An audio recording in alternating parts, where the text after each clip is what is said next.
ओम नमः शिवाय। आज महाशिवरात्रि के इस पर्व पर एक नए सूर्योदय के साथ एक विशेष धार्मिक यात्रा को आरंभ कर रहा हूँ। तो आइए मिलकर इस यात्रा को एक साथ करें। आप सबका स्वागत है। मेरा ऐसा विश्वास है कि यदि आप मन और भाव से यहाँ जुड़ते हैं तो मेरे साथ की गई आपकी इस मानसिक यात्रा का फल आपको वास्तविक यात्रा जैसा ही मिलेगा, क्योंकि ईश्वर हमारे भाव और हमारा उनके प्रति प्रेम ही देखते हैं।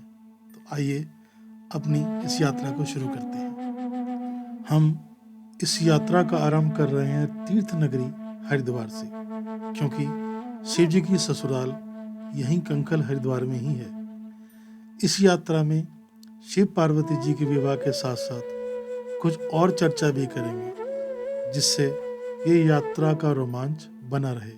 साथ साथ आने वाले रास्तों पर पड़ने वाले नज़ारों का भी आनंद लेंगे। भगवान शिव त्रिलोकीनाथ, महादेव, संहारक और करुणा के सागर, और दूसरी ओर माता सती, शक्ति का अवतार, जिन्होंने कठिन तपस्या कर महादेव को प्राप्त किया। दोनों के मिलन की कथा जितनी अद्भुत है उतनी ही रहस्यमयी भी है। जब शिव पार्वती का विवाह हुआ तब ब्रह्मांड में उत्सव का माहौल था, लेकिन क्या आप जानते हैं कि भगवान शिव की बारात कैसी थी? कैसा था वह दृश्य जब स्वयं महादेव अपनी अद्भुत बारात लेकर राजा दक्ष के महल पहुंचे? आज मैं आपको सुनाने जा रहा हूँ भगवान शिव और माता सती के विवाह की अद्भुत कथा, जो हमें प्रेम, समर्पण और भक्ति का अनमोल संदेश देती है। आपसे बातें करते करते हम आ गए हरिद्वार के हाईवे पे, क्योंकि यही वो रास्ता है जो हमारी यात्रा के पहले पड़ाव पर हमें लेकर जाने वाला है। और हमारी यात्रा का पहला पड़ाव है ऋषिकेश।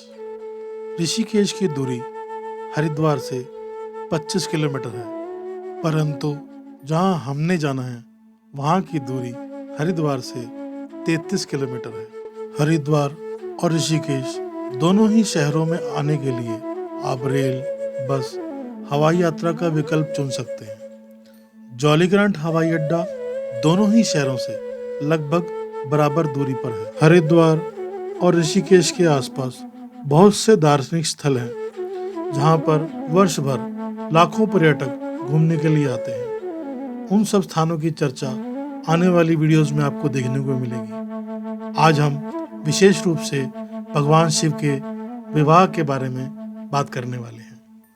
जब भगवान शिव और माता सती का विवाह तय हुआ तब देवताओं और ऋषियों में हर्ष की लहर दौड़ गई। विवाह का शुभ मुहूर्त निश्चित किया गया और विवाह का आयोजन मणिकूट पर्वत पर करने का निर्णय हुआ। मणिकूट पर्वत ऋषिकेश में स्थित है।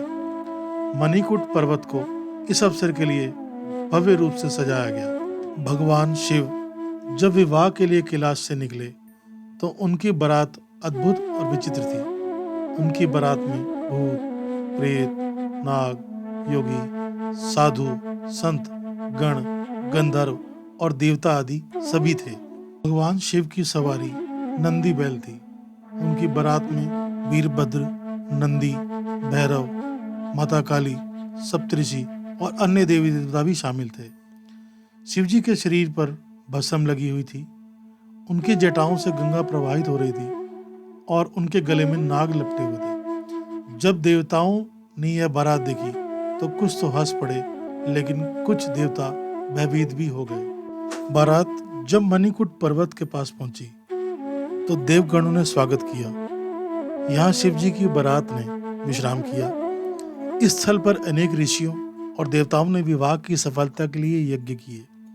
बारातियों का स्वागत दिव्य व्यंजनों के साथ किया गया और उत्सव का माहौल निर्मित हुआ।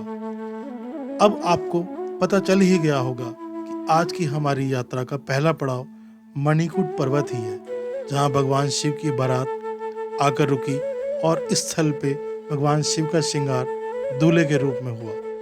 वर्तमान में इस स्थान पर एक शिव मंदिर है। हम उसी के दर्शन के लिए जा रहे हैं। इस स्थान की शोभा अद्वितीय है। प्रकृति के बीच स्थित होने से यह स्थान बहुत ही रमणीक बन जाता है। आपसे बातें करते करते हम इन ऊंचे नीचे टेढ़े मेढ़े रास्तों से आगे बढ़ रहे हैं, तो कुछ बात इनके बारे में भी हो जाए। मणिकूट पर्वत पर पहुंचने के लिए मैंने नीलकंठ की ओर जाने वाला मार्ग चुना। वैसे आप राम झूला या जानकी सेतु के रास्ते से भी मणिकूट पर्वत पर पहुंच सकते हैं। आपसे बात करते करते अब हम पहुंच गए हैं मणिकूट पर्वत के तलहटी वाले मंदिर के द्वार पर, और यहाँ रुककर देखते हैं कि यहाँ से पहले दृश्य कैसा दिखता है।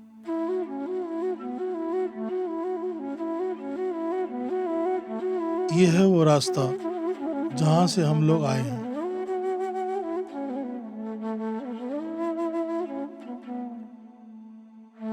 यहाँ से कुछ ऐसा दिखता है मंदिर का ये पहला द्वार।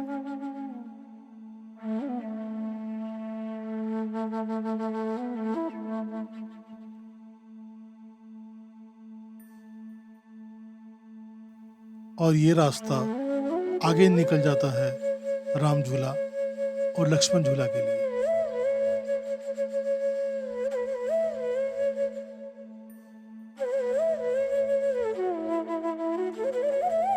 मंदिर के रास्ते की शुरुआत में ही एक शिवलिंग है।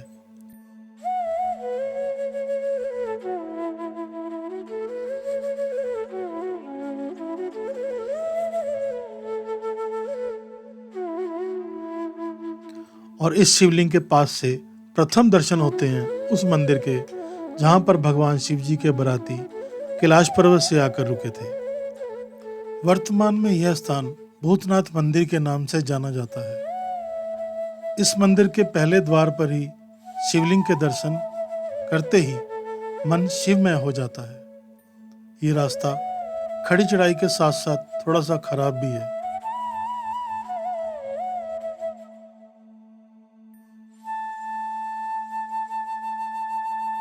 यहाँ से आगे आप पैदल या गाड़ी से थोड़ा आगे तक जा सकते हैं। रास्ता खड़ी चढ़ाई वाला है।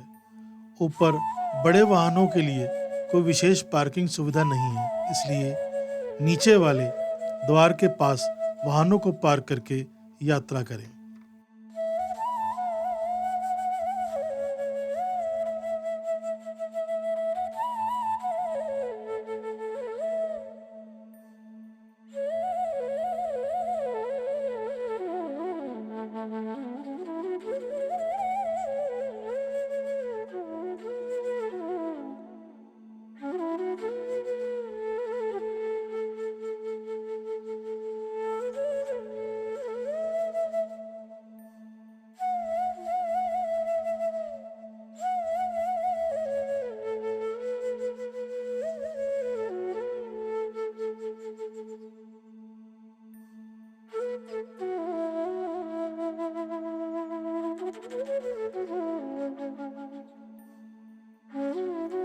लीजिए, आ गया मंदिर का वो द्वार जहां से पैदल मार्ग शुरू होता है। तो भोलेनाथ का नाम लेकर आगे बढ़ते हैं।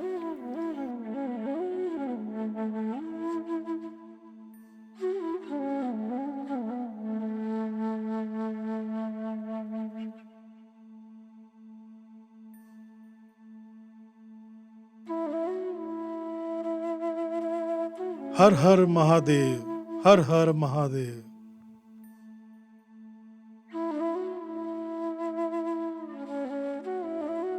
यहाँ से करीब 100 मीटर की खड़ी चढ़ाई है और उससे भी खड़ी चढ़ाई का रास्ता सीढ़ियों का है। दोनों ही रास्ते आपको बिल्कुल मंदिर के प्रवेश द्वार पर पहुंचा देते हैं। तो फाइनली अब हम पहुंच गए हैं आज के अपने पहले पड़ाव पर, जो है भूतनाथ मंदिर।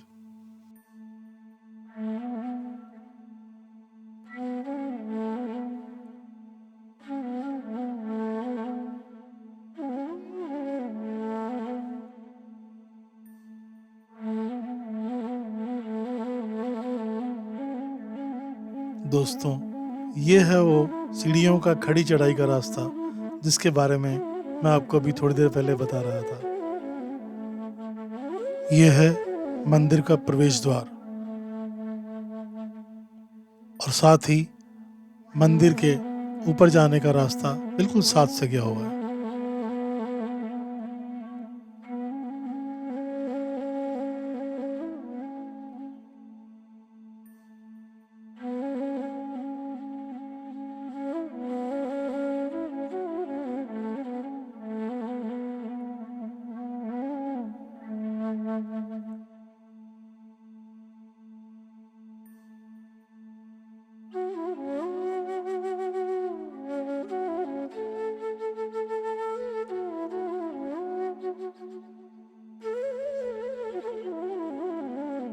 मुख्य मंदिर में प्रवेश करते ही सामने दर्शन होते हैं शिवलिंग के।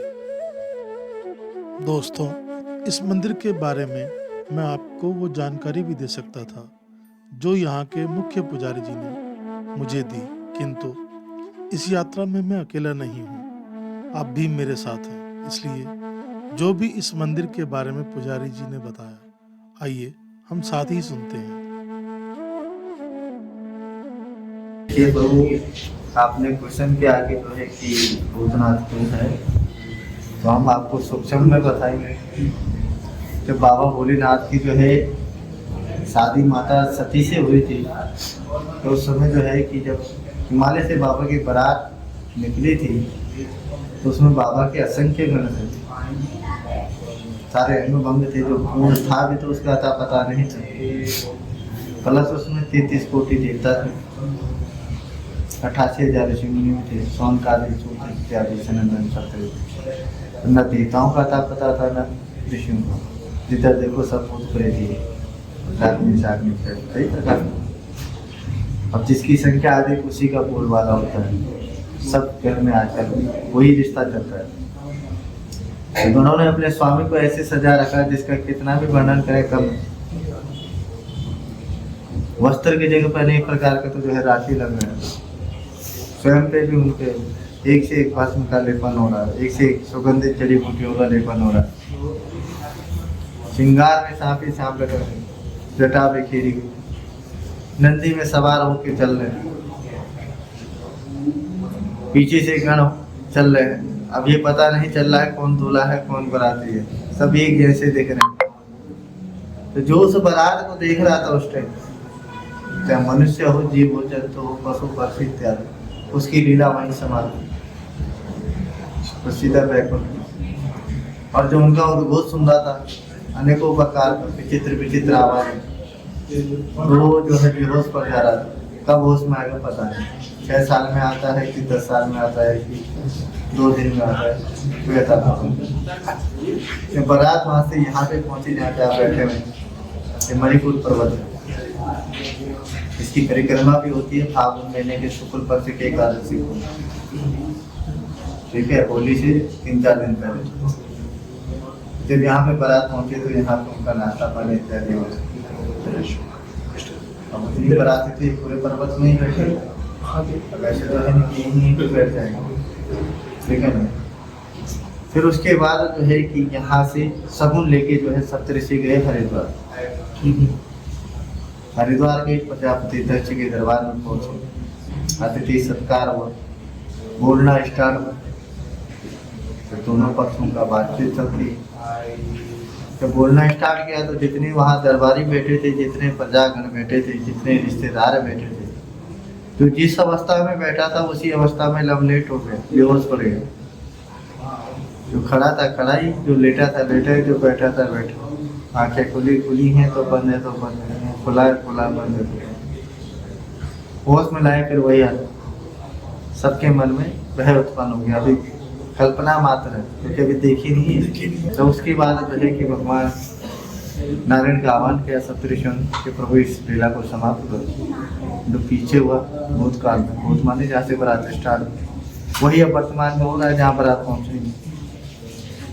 अभी आई नहीं है बारात, अभी रास्ते में ही है। अगर यहाँ बारात पहुँच गई प्रभु, तो जिस भविष्य के लिए आप ये शादी कर रहे हैं उसे देखने वाला कोई नहीं होगा, न नाना न नानी न मामा न मौसी, कोई नहीं होगा। फिर कुछ करिए तब जाके श्री हरि के द्वारा यहाँ पे उनका मंगल स्नान हो। सभी भूत प्रेत विचार सब यहीं पे छोड़ेगा।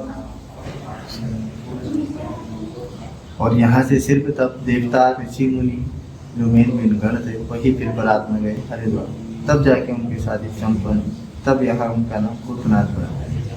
मंदिर में आने के लिए नीचे ही परीक्षा हो जाती है गेट पे, चाहे बच्चा हो, बूढ़ा हो, जवान हो, कोई तो स्त्री या पुरुष, वहीं पर मस्तिष्क में कई बातें आ जाती हैं। और जहाँ वो शिवलिंग क्रॉस करते हैं जो क्षेत्र की रक्षा कर रहा है, उसके बाद शरीर बस में नहीं होता, चाहे गाड़ी से आए पैदल आए, हर किसी को नानी याद आ जाती है।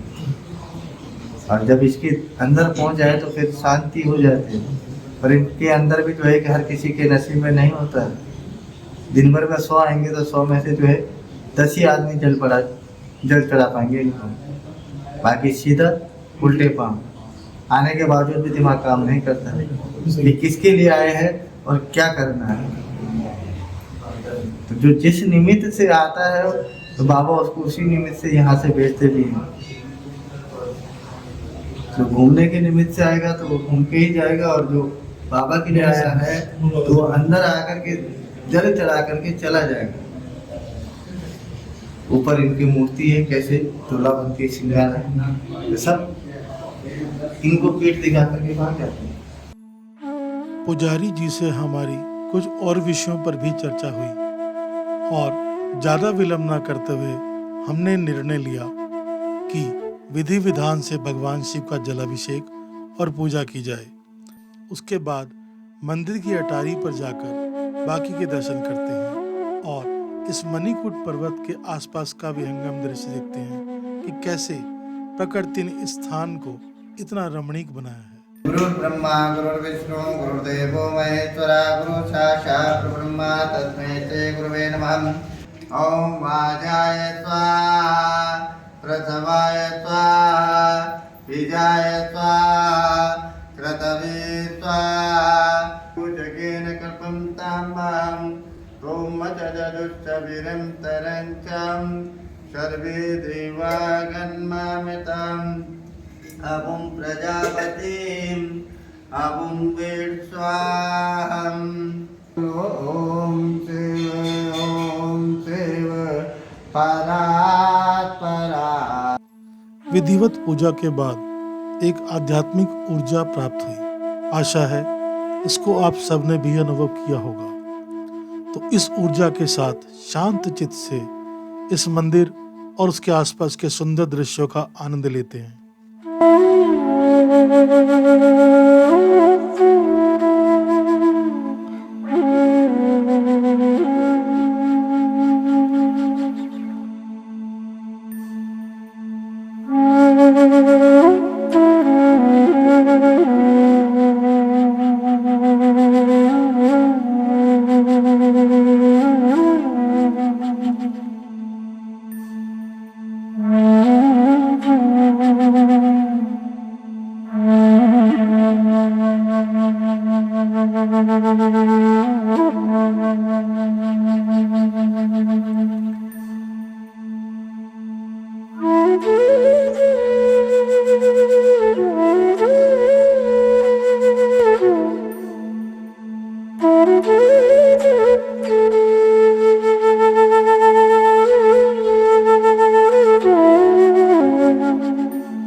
सूर्य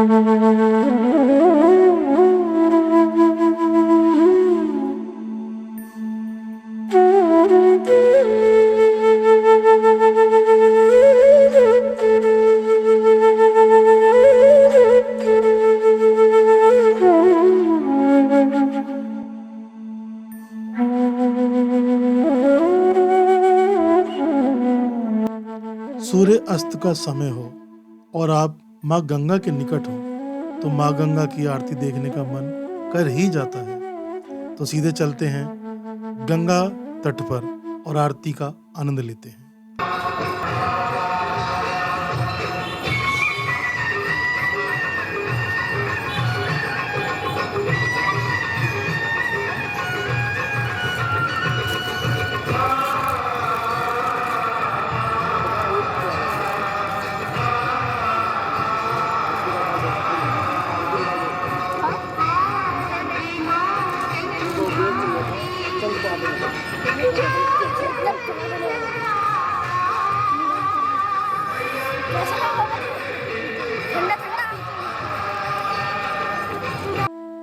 कहने को अभी बहुत कुछ है। यदि वो सब कहा तो यह वीडियो बहुत लंबी हो जाएगी, इसलिए आगे की चर्चा अगली वीडियो में करेंगे और भगवान शिव जी और माँ सती के विवाह की पूरी गाथा को पूर्ण करेंगे। तब तक के लिए आपसे आज्ञा लेता हूँ। मेरी यह कोशिश में आपको क्या अच्छा लगा आप कमेंट में बता सकते हैं, क्योंकि इस यात्रा में आप मेरे साथ ही थे, इसलिए आपके अनुभव को जानने की इच्छा से मैं आपसे विदा लेता हूँ। ओम नमः शिवाय।